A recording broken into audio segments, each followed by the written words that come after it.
La Côte d'Ivoire, on attend toujours les résultats officiels de la présidentielle de ce week-end. I will start off with a statement on Côte d'Ivoire.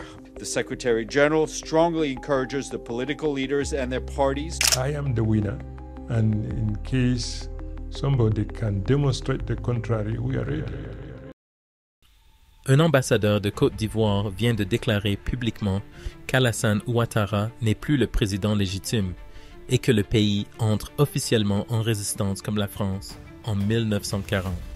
Cette déclaration historique d'un membre fondateur du FPI appelle la communauté internationale, le peuple ivoirien et toute la diaspora à s'unir contre la dictature imposée par Sarkozy. Si tu veux comprendre pourquoi ce moment est irréversible et comment le peuple et la communauté ivoirienne vont reconquérir leur pays, laisse un like maintenant et abonne-toi parce que cette histoire va bouleverser toute l'Afrique. Un ambassadeur de la Côte d'Ivoire se lève et prononce les mots que personne n'osait dire. Alassane Dramane Ouattara n'est plus reconnu comme président légitime de la Côte d'Ivoire. Cette déclaration historique vient de son Excellence Pascal Dago Kokora, ancien ambassadeur extraordinaire et plénipotentiaire, membre fondateur du Front populaire ivoirien. Cet appel marque le début d'une résistance nationale comparable à l'appel du 18 juin lancé par le général de Gaulle. La Côte d'Ivoire devient officiellement bicéphale à partir de cet instant précis. Le pays entre dans une nouvelle ère où la légitimité du pouvoir en place est totalement contestée. L'histoire ivoirienne bascule dans un chapitre inédit où le peuple refuse d'accepter un dictateur imposé par la France. La communauté internationale, le peuple ivoirien et la diaspora sont appelés à s'unir contre cette imposture. Cette déclaration n'est pas un simple positionnement politique, mais un acte de résistance nationale qui engage toute une nation. L'ambassadeur Kokora parle au nom de millions d'Ivoiriens qui refusent de reconnaître Ouattara comme leur président. L'homme qui porte cet appel n'est pas un politicien ordinaire, mais une figure intellectuelle de dimension internationale. Pascal Dago Kokora possède un doctorat en linguistique obtenu à l'Université de l'Indiana.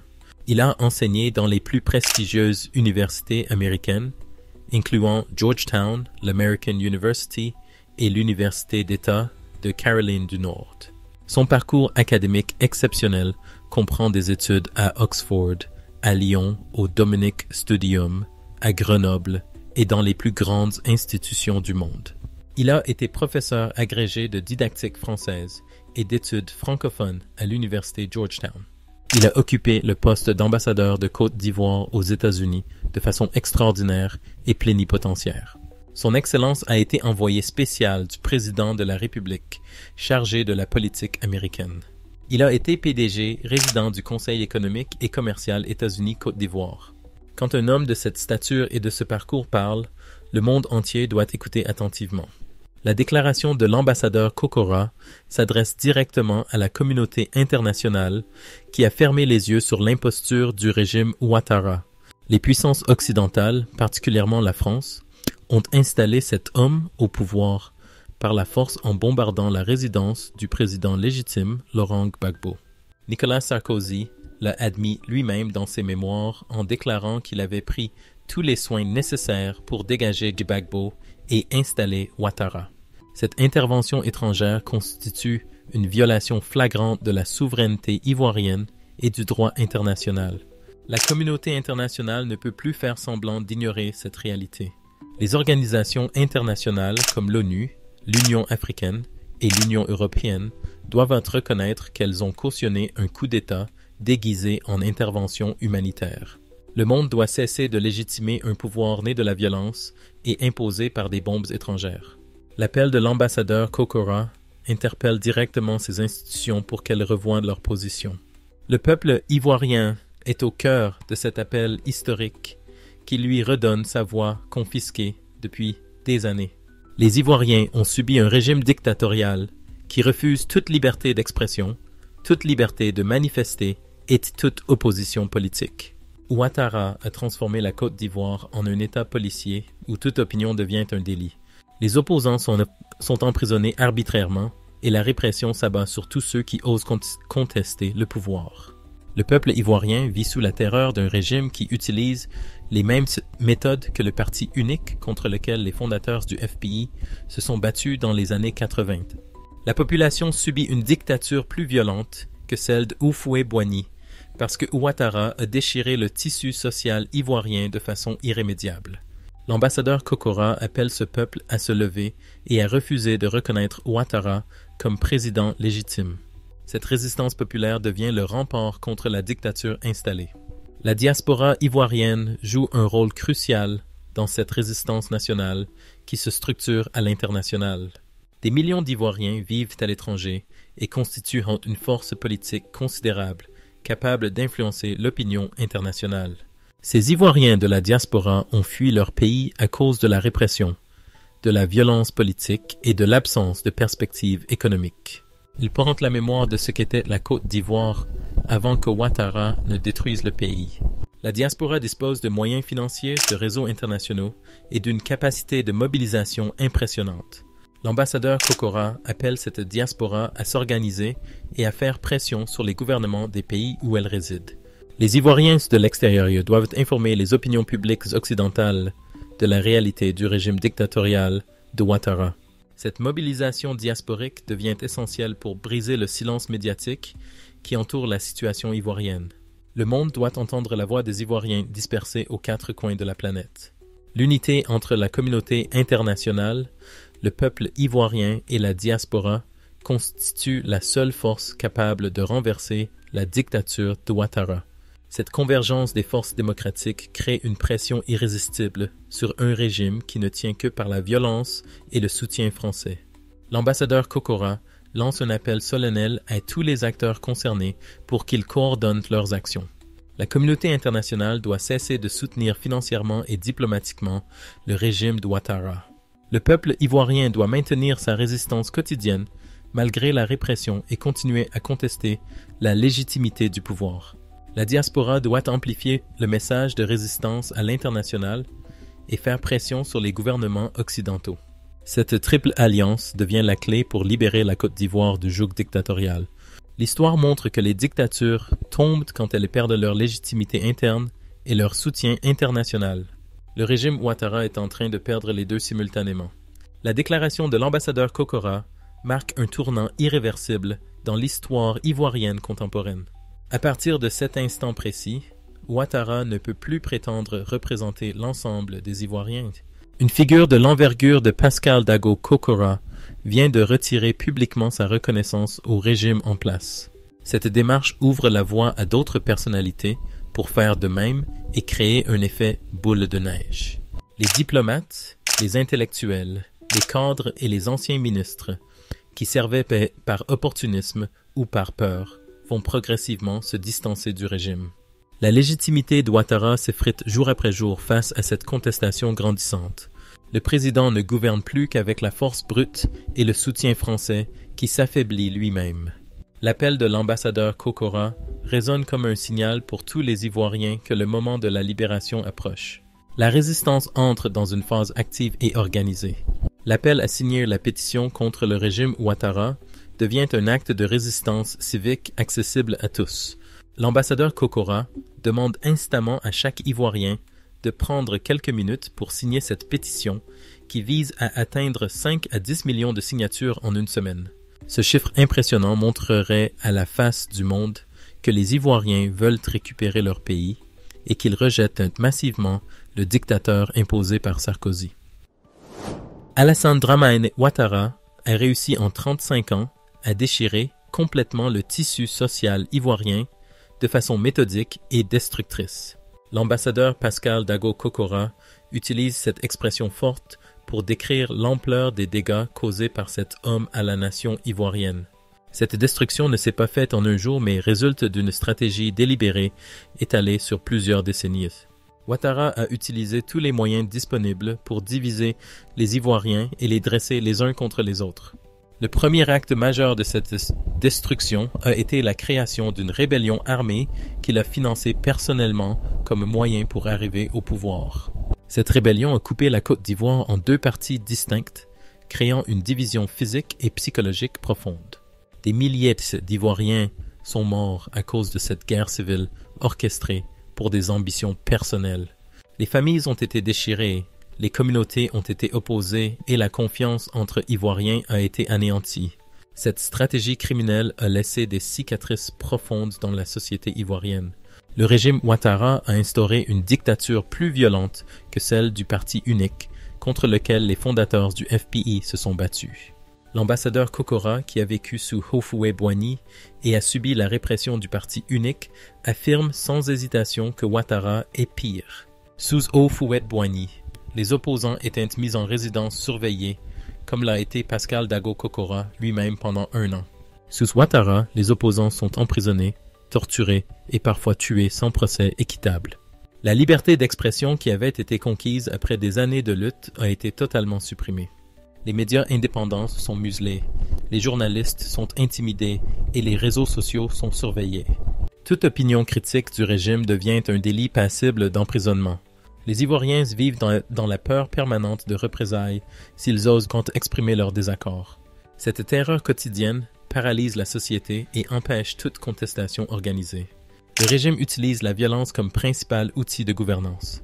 La liberté de manifester, qui était un droit fondamental acquis avec le multipartisme, a été totalement abolie par Ouattara. Les Ivoiriens ne peuvent au moins plus descendre dans la rue pour exprimer leurs revendications sans risquer la mort ou l'emprisonnement. Les forces de sécurité tirent sur les manifestants pacifiques et dispersent violemment tout rassemblement contestataire. Cette interdiction de manifester constitue un retour au parti unique, où toute expression publique de désaccord était impossible. Les jeunes Ivoiriens qui n'ont pas connu cette époque découvrent ce que leurs parents avaient combattu dans les années 80. La comparaison avec le régime de Houphouët-Boigny devient inévitable et montre une régression démocratique dramatique. Les acquis de 30 ans de lutte pour la démocratie ont été balayés en quelques années. La Côte d'Ivoire est revenue à un système autoritaire où le pouvoir se maintient par la force et l'intimidation. Cette situation insupportable justifie pleinement l'appel à la résistance lancé par l'ambassadeur Kokora. L'arrivée de Ouattara au pouvoir s'est faite dans le sang et la violence avec l'aide de l'armée française. Les bombes sont tombées sur la résidence de Laurent Gbagbo, qui était le président élu légitime de la Côte d'Ivoire. Cette intervention militaire étrangère constitue une agression caractérisée contre un État souverain. La France de Nicolas Sarkozy a décidé unilatéralement de changer le président ivoirien en utilisant la force armée. Les hélicoptères français ont bombardé le palais présidentiel, tué des civils et détruit des infrastructures pour installer leur candidat au pouvoir. Cette violence inaugurale du régime Ouattara a marqué profondément la conscience collective ivoirienne. Les Ivoiriens ont vu leur volonté exprimée dans les urnes être annulée par des bombes étrangères. Cette humiliation nationale ne peut être oubliée ni pardonnée. Le régime Ouattara porte la tâche originelle d'être né de l'intervention militaire française. Cette naissance illégitime entache définitivement sa prétention à représenter le peuple ivoirien. La vérité sur les élections qui ont mené à la crise éclate progressivement avec les témoignages et les aveux des acteurs de l'époque. Laurent Gbagbo avait remporté les élections de façon légitime, mais Ouattara a refusé de reconnaître sa défaite. Nicolas Sarkozy l'admet lui-même dans ses mémoires, en déclarant qu'il a pris tous les soins nécessaires pour dégager Gbagbo et installer Ouattara au pouvoir. Cette déclaration constitue un aveu de coup d'État organisé par la France contre un président africain démocratiquement élu. Les langues se sont déliées depuis et de nombreux témoins confirment que Gbagbo avait gagné les élections. Les observateurs internationaux qui ont validé la victoire de Ouattara ont agi sous pression politique et non sur la base des résultats réels. Cette falsification électorale massive avec la complicité de la communauté internationale représente un crime contre la démocratie. Les Ivoiriens savent qu'ils ont été volés de leur choix démocratique. Cette injustice fondamentale alimente la résistance contre le régime illégitime de Ouattara. La politique de discrimination ethnique menée par Ouattara a approfondi les divisions du pays de façon dangereuse.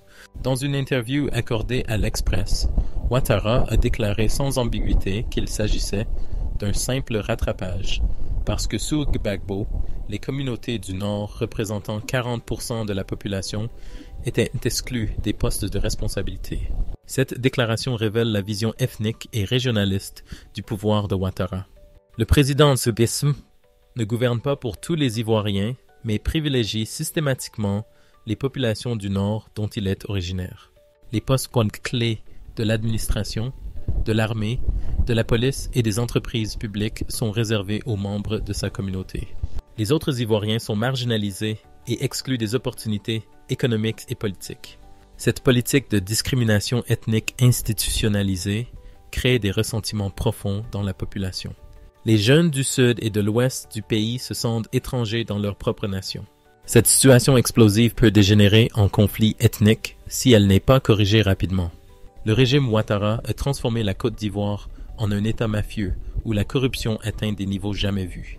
Les ressources nationales sont pillées systématiquement par le clan au pouvoir et ses alliés étrangers. Les contrats publics sont attribués sans transparence aux entreprises proches du régime. Les privatisations d'entreprises publiques profitent à des investisseurs étrangers qui récupèrent les actifs ivoiriens à vil prix. Cette prédation économique organisée appauvrit la population pendant qu'une minorité s'enrichit scandaleusement. Les jeunes Ivoiriens ne trouvent pas d'emploi malgré leur diplôme parce que l'économie a été contrôlée par des réseaux clientélistes. Le système méritocratique qui permettait l'ascension sociale a été remplacé par le népotisme et le tribalisme. Cette situation crée une frustration massive dans la jeunesse qui voit son avenir bloqué par un système corrompu. La pauvreté augmente pendant que les dirigeants étalent leur richesse obscène. Cette injustice sociale alimente la colère populaire contre le régime. La destruction du système éducatif ivoirien constitue un crime contre les générations futures commis par le régime Ouattara. La Côte d'Ivoire possédait le meilleur système éducatif d'Afrique de l'Ouest, avec une université nationale de renom. L'histoire de la résistance ivoirienne contre la dictature commence dans une petite tour d'Abidjan où 5 hommes courageux décident de changer le destin de leur pays. Pascal Dago Kokora raconte comment tout a commencé dans son appartement situé à la Tour Golem, au 2e étage numéro 42. Une réunion secrète rassemble 5 personnalités qui vont fonder le mouvement qui deviendra le Front populaire ivoirien. Étaient présents Laurent Gbagbo, Abou Ibrahim Sangaré, Simone Gbagbo, Bogadoudou et Pascal Dago Kokora lui-même. Ces 5 militants décident de mettre en veilleuse les activités syndicales du CNRS pour entrer dans la clandestinité et créer un parti d'opposition au PDCI-RDA qui règne en maître absolu. Cette décision historique prise dans la discrétion d'un appartement marque le début d'une lutte qui durera des années. Les 5 fondateurs savent qu'ils risquent leur vie en s'engageant dans cette voie. La dictature de Houphouët-Boigny ne tolère aucune opposition et réprime violemment toute contestation organisée. La création du FBI résulte directement d'une longue grève universitaire qui a révélé la nature répressive du régime du parti unique. Les enseignants de l'Université nationale de Côte d'Ivoire ont mené la plus longue grève de l'histoire de cette institution pour protester contre la suppression de leurs droits au logement gratuit. Cette grève a duré des semaines, mobilisant tous les universitaires dans un combat pour préserver leurs acquis sociaux. Le gouvernement annonce brutalement, sans concertation, que les enseignants vont perdre ce privilège dont ils bénéficiaient au même titre que les militaires. Cette décision arbitraire déclenche une mobilisation massive qui paralyse l'université pendant des mois. Le pouvoir réagit en désignant des boucs émissaires parmi les leaders du mouvement. Laurent Gbagbo, Bernard Zadi Zaourou et Pierre Kipré sont accusés d'être des cadres bêtes qui veulent nuire au développement de la Côte d'Ivoire. Cette stigmatisation publique met en danger la vie de ces intellectuels qui deviennent des cibles du régime. La menace qui pèse sur Laurent Gbagbo pousse les fondateurs du FPI à prendre la décision de l'exfiltrer vers l'Europe. Les 5 membres du groupe comprennent que Gbagbo risque l'assassinat ou l'emprisonnement s'il reste en Côte d'Ivoire. Ils décident donc qu'il doit partir clandestinement par la route pour éviter les contrôles aux aéroports. Une fois en sécurité en France, Gbagbo pourra écrire et parler librement du parti d'opposition en formation. Cette stratégie permet de protéger le leader tout en lançant la bataille idéologique contre le régime. Gbagbo en exil devient la voix du mouvement à l'international, pendant que les autres membres organisent la résistance à l'intérieur du pays. Cette répartition des rôles montre la maturité stratégique des fondateurs qui pensent sur le long terme. L'exil de Gbagbo n'est pas une fuite, mais une nécessité tactique pour préserver le mouvement et amplifier son message au-delà des frontières ivoiriennes. Le président Houphouët-Boigny réagit à la création du mouvement d'opposition avec mépris, en déclarant que ces 5 personnes ne pourront rien accomplir. Cette sous-estimation du pouvoir révèle l'arrogance d'un dictateur qui croit que la répression suffit à étouffer toute contestation. Les fondateurs du FBI reçoivent ce message avec détermination et décident de prouver que le dictateur a tort. Ils développent une stratégie de recrutement clandestine inspirée de la structure d'un régime de bananes. Chaque grappe de banane le long de la tige représente une cellule du mouvement qui communique uniquement par la tige centrale. Les membres d'une grappe ne connaissent pas les membres des autres grappes pour limiter les risques en cas d'infiltration. Cette compartimentation protège l'organisation contre les tentatives de démantèlement par la police politique. Si un membre est arrêté, il ne peut dénoncer que les personnes de sa cellule sans compromettre l'ensemble du réseau. Cette méthode éprouvée de résistance clandestine permet au FBI de croître silencieusement malgré la surveillance du régime. Le mouvement reste dans l'ombre pendant 5 années d'activités clandestines intenses qui étendent progressivement le réseau à travers tout le pays. Les fondateurs recrutent discrètement des sympathisants dans tous les secteurs de la société ivoirienne. Des enseignants, des étudiants, des fonctionnaires, des commerçants et des agriculteurs rejoignent le mouvement en gardant le secret absolu sur leur engagement. Cette croissance souterraine échappe largement à la surveillance du régime, qui ne comprend pas l'ampleur de l'opposition qui se structure. Les militants du FBI se reconnaissent par des signes discrets et communiquent par des canaux sécurisés pour éviter les écoutes. Des réunions clandestines se tiennent dans des lieux changeants pour déjouer les filatures policières. Ce travail patient et méthodique construit les fondations d'un mouvement qui émergera au grand jour au moment opportun. La clandestinité forge l'unité et la discipline qui permettront au FBI de survivre aux futures répressions. Laurent Gbagbo, en exil, accomplit un travail intellectuel crucial pour donner une doctrine politique au mouvement en formation. Il rédige un manuscrit ambitieux qui analyse les échecs du régime PDCI et propose une alternative pour gouverner la Côte d'Ivoire. Ce livre systématique examine tous les secteurs de la politique ivoirienne en comparant ce que le PDCI a accompli et ce que le FPI ferait différemment. L'ouvrage présente une vision complète de gouvernance alternative basée sur la démocratie, la justice sociale et le respect des libertés. Gbagbo signait ce livre non pas de son nom personnel mais du nom Front populaire ivoirien siglé FPI. Cette signature collective marque la naissance publique du parti qui sort ainsi de l'anonymat.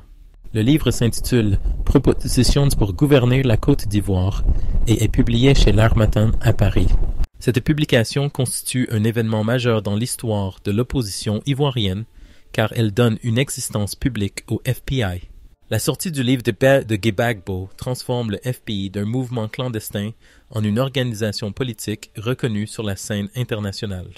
Les Ivoiriens découvrent qu'une opposition structurée existe et proposent une alternative crédible au parti unique. Le régime ne peut plus ignorer l'existence du FBI qui s'affiche désormais publiquement. Cette visibilité nouvelle attire de nouveaux sympathisants qui n'osaient pas rejoindre un mouvement purement clandestin. Les intellectuels, les étudiants et les citoyens ordinaires commencent à discuter ouvertement des propositions du FPI.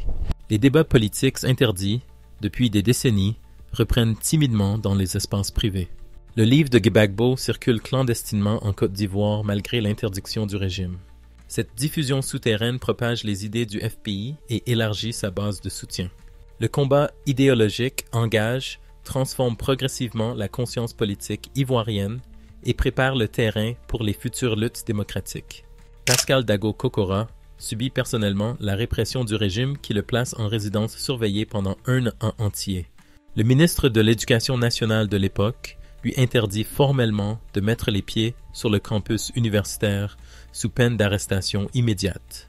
Cette mesure vise à isoler Kokora de ses étudiants et à l'empêcher de diffuser son enseignement qualifié de subversif par le pouvoir. La répression touche ainsi directement les fondateurs du FPI qui paient le prix de leur engagement. Kokora vit pendant des mois sous surveillance constante, sans pouvoir exercer normalement sa profession d'enseignant. La pétition lancée par l'ambassadeur Kokora constitue l'arme pacifique qui permet à chaque Ivoirien de participer à la résistance contre le régime dictatorial. Cette initiative vise à rassembler 5 à 10 millions de signatures en une semaine pour démontrer massivement le rejet de Ouattara par le peuple ivoirien. Chaque signature représente un acte de courage d'un citoyen qui refuse de se soumettre et affirme sa volonté de changement. L'ambassadeur demande instamment à tous les Ivoiriens de prendre quelques minutes pour signer cette pétition qui deviendra un document historique. Ce chiffre impressionnant de signatures montrera à la face du monde que les Ivoiriens veulent récupérer leur pays. La communauté internationale ne pourra plus ignorer cette expression massive de la volonté populaire. Les gouvernements étrangers qui soutiennent Ouattara devront réviser leur position face à cette preuve éclatante de son illégitimité. La pétition devient le moyen de contourner la censure et la répression qui empêchent les manifestations physiques dans les rues ivoiriennes. La mobilisation de la diaspora ivoirienne devient cruciale pour faire pression sur les gouvernements occidentaux qui soutiennent le régime Ouattara. Les millions d'Ivoiriens vivant en France, aux États-Unis, au Canada, en Belgique et dans d'autres pays occidentaux possèdent une capacité d'influence considérable. Ces Ivoiriens de l'extérieur doivent organiser des manifestations devant les ambassades, interpeller leurs députés et informer les médias locaux de la réalité ivoirienne.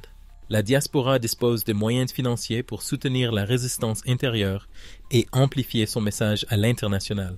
Les associations d'Ivoiriens à l'étranger doivent se coordonner pour mener des actions simultanées dans plusieurs pays, créant un effet de pression maximale. Les réseaux sociaux permettent cette coordination transnationale qui dépasse les frontières et échappe au contrôle du régime. Chaque Ivoirien de la diaspora doit devenir un ambassadeur de la résistance dans son pays de résidence. Cette mobilisation externe complète la lutte intérieure et crée une tenaille qui étouffe progressivement le régime. Le peuple ivoirien à l'intérieur du pays doit maintenir une résistance quotidienne malgré les risques de répression qui pèsent sur toute contestation. Cette résistance prend des formes multiples, allant du simple refus de reconnaître Ouattara comme président légitime aux actions plus visibles de désobéissance civile. Les citoyens peuvent boycotter les élections truquées organisées par le régime pour lui retirer toute apparence de légitimité démocratique. Les commerçants peuvent refuser de payer des taxes à un gouvernement qu'ils ne reconnaissent pas. Les fonctionnaires peuvent ralentir l'exécution des directives gouvernementales par une résistance passive. Les étudiants peuvent organiser des grèves et des manifestations malgré la répression. Les artistes peuvent créer des œuvres qui contestent le pouvoir et éveillent les consciences. Chaque acte de résistance, aussi petit soit-il, contribue à l'affaiblissement du régime. Cette multitude d'actions individuelles crée un climat d'instabilité permanente qui épuise les forces du pouvoir. La communauté internationale doit cesser immédiatement de soutenir financièrement et diplomatiquement le régime dictatorial d'Ouattara qui ne représente pas le peuple ivoirien. Les organisations internationales comme l'ONU, l'Union africaine et l'Union européenne doivent réviser leur position et reconnaître l'illégitimité de ce pouvoir imposé par la force. Les pays occidentaux, particulièrement la France, qui a installé Ouattara au pouvoir, doivent assumer leurs responsabilités dans la crise ivoirienne. Les institutions financières internationales doivent suspendre leurs prêts à un gouvernement qui utilise l'argent public pour réprimer sa population et enrichir une clique. Les entreprises multinationales qui exploitent les ressources ivoiriennes en complicité avec le régime doivent être dénoncées et boycottées. Cette pression internationale combinée à la résistance intérieure créera les conditions du changement. L'histoire montre que les dictatures tombent quand elles perdent simultanément leur légitimité interne et leur soutien externe. Le régime Ouattara est en train de perdre les deux. La récupération de la souveraineté ivoirienne, confisquée par la France, constitue l'objectif central de cette résistance nationale qui dépasse les clivages partisans. La Côte d'Ivoire ne peut pas être véritablement indépendante tant qu'un pays étranger décide qui doit gouverner le pays. L'intervention militaire française qui a installé Ouattara au pouvoir représente une violation flagrante de la souveraineté ivoirienne. Cette tutelle étrangère humilie toute la nation et réduit les Ivoiriens au statut de sujets incapables de choisir leurs dirigeants. La lutte contre le régime Ouattara est donc indissociable de la lutte contre l'ingérence française en Côte d'Ivoire. Les Ivoiriens doivent affirmer leur droit à disposer d'eux-mêmes sans qu'aucune puissance étrangère ne puisse imposer ses choix. Cette reconquête de la souveraineté nécessite de rompre les liens néocoloniaux qui maintiennent le pays dans la dépendance. Les accords militaires, les bases françaises et les monopoles économiques doivent être remis en cause pour permettre une véritable indépendance. La dimension panafricaine de la lutte ivoirienne inspire d'autres peuples du continent qui subissent des situations comparables de dictature soutenues par l'Occident. La résistance du peuple ivoirien envoie un signal d'espoir à tous les Africains qui aspirent à la liberté et à la dignité. Le combat contre Ouattara dépasse les frontières ivoiriennes et s'inscrit dans une lutte plus large pour la libération de l'Afrique. L'appel de l'ambassadeur Pascal Dago Kokora marque un tournant irréversible pour le peuple, et toute la communauté ivoirienne et la Côte d'Ivoire ne sera plus jamais la même après cette déclaration. Ouattara a perdu sa légitimité et la résistance est en marche, avec la communauté internationale, le peuple ivoirien et la diaspora unie pour libérer le pays. Laisse un like si cette révélation t'a ouvert les yeux. Abonne-toi pour suivre cette lutte historique du peuple et partage massivement pour que le monde entier sache que la communauté et le peuple ivoirien refusent cette dictature. La pétition attend ta signature pour montrer que des millions d'Ivoiriens veulent récupérer leur pays.